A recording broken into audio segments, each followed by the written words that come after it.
بسم اللہ الرحمن الرحیم۔ فن تقریر میں الفاظ کی اور آپ کے مواد کی ویلیو تو صرف 7% ہے۔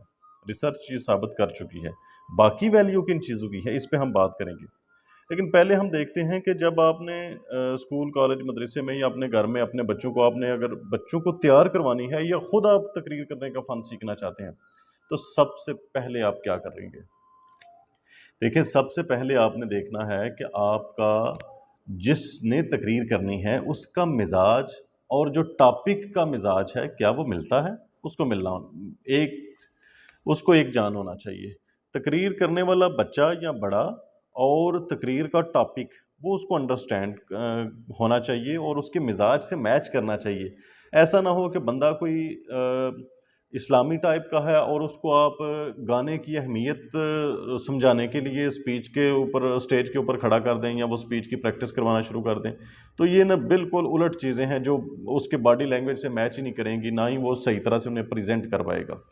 تو سب سے پہلا رول آپ کو پتہ چلا کہ آپ نے دیکھنا ہے کہ جس بچے کو یا جس فرد کو آپ اسپیچ کی تیاری کروا رہے ہیں، کیا جو ٹاپک دیا ہے کہ اس کی سمجھ میں آتا ہے، وہ کلک ہوتا ہے اسے، اس کی شخصیت سے، اس کے مزاج سے، اس کی گفتگو سے، اس کے انداز سے میچ کرنا ضروری ہے۔ میچ کرنے کے بعد آپ اگلے سٹیپ پہ جا سکتے ہیں۔ اب اس کے بعد آپ اگلے سٹیپ پہ آ جائیں۔ اگلا سٹیپ ہے کہ آپ کا سینٹرل آئیڈیا کیا ہے۔ ایسا تو نہیں ہوگا کہ آپ صرف تقریر برائے تقریر کرنے جا رہے ہیں، کبھی کامیابی نہیں ہوگی۔ آپ کو پتہ ہو کہ آپ کی سپیچ سننے کے بعد سامعین میں کیا چینج کو پیدا ہوگی۔ چلے چینج پیدا نہ ہو، ان کے تھاٹس میں ایک چینج پیدا ہو جائے، ان کے سوچوں میں ایک تھوڑا سا کوئی، آپ جیسے پتھر کو آپ مارتے ہیں پانی کے بڑے ٹب میں یا بڑے کسی جگہ پہ، ندی یا نہر میں، تو کچھ تبدیلی پیدا ہوتی ہے۔ آپ کے الفاظ، آپ کی گفتگو کیا چینج پیدا کر سکیں گے جن لوگوں کے سامنے آپ سپیچ کرنے لگے ہیں۔ تو یہ جب پوائنٹ آپ کے ذہن میں ہوگا، سینٹرل آئیڈیا، سینٹرل آئیڈیا کے بغیر آپ کبھی سپیچ نہ کریں کہ سینٹرل آئیڈیا کیا تحرک پیدا کرے گا، کیا تبدیلی لانے کا باعث بنے گا، ورنہ تقریر برائے تقریر کبھی بھی کوئی فائدہ نہیں دے گی آپ کو۔ وہ ایسا ہی کرنا ہے کہ وہ کر تو آپ رہے ہیں لیکن اس کا کوئی امپیکٹ نہیں، لوگ بس سن رہے ہیں، اور صرف سننا کوئی معنی نہیں رکھتا۔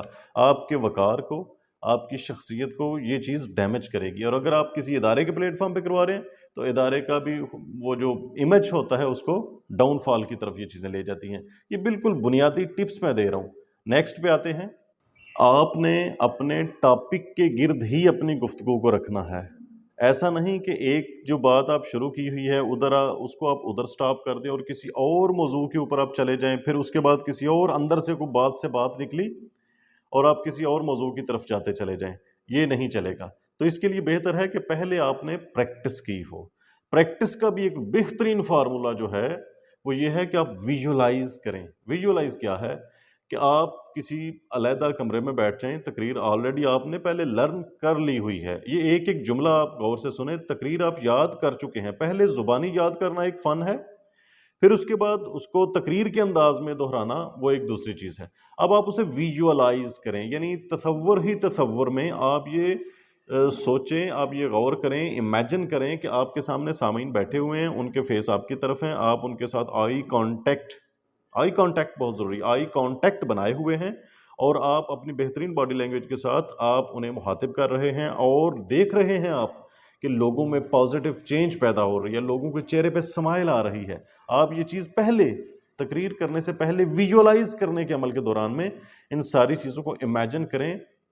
یہ ایک ایسے سائیکولوجیکل نفسیاتی اصول ہیں، حربے ہیں، ٹیکٹس ہیں، ٹیکنیکس ہیں جو آپ کی کارکردگی کو کئی گنا بہتر کر دیں گی۔ اب اس سے اگلے پوائنٹ میں ہم دیکھتے ہیں کہ کیا نہ ہو تقریر میں۔ تقریر کا آغاز مشکل الفاظ سے بالکل شروع نہ کریں جس کے بارے میں لوگ جانتے ہی نہیں ہیں، تو وہ بالکل first impression is the last impression والا حساب آپ کے ساتھ بن جائے گا کہ وہ پہلے ہی لوگ سمجھیں گے اچھا بھائی اس کی تو ہمیں سمجھ نہیں آ رہی، پتہ نہیں کس زبان میں یہ بندہ بات کر رہا ہے۔ پھر اس کے بعد تقریر زیادہ لمبی بھی نہ ہو کہ لوگ بوریت کا شکار ہو جائیں، تقریر زیادہ شارٹ، انتہائی مختصر بھی نہ ہو کہ لوگوں کو سینٹرل آئیڈیا ہی اگر پتہ نہ چل سکے تو وہ تقریر آپ کو فائدہ نہیں دے سکے گی، آپ کے امیج کو بہتر نہیں کر سکے گی۔ پھر اس کے بعد جو اہم پوائنٹ ہے، تقریر مبہم نہ ہو، جو آپ بات کریں کلیئر، ٹو دا پوائنٹ، یہ دونوں لفظ یاد رکھیں، کلیئر ہو، ٹو دا پوائنٹ ہو۔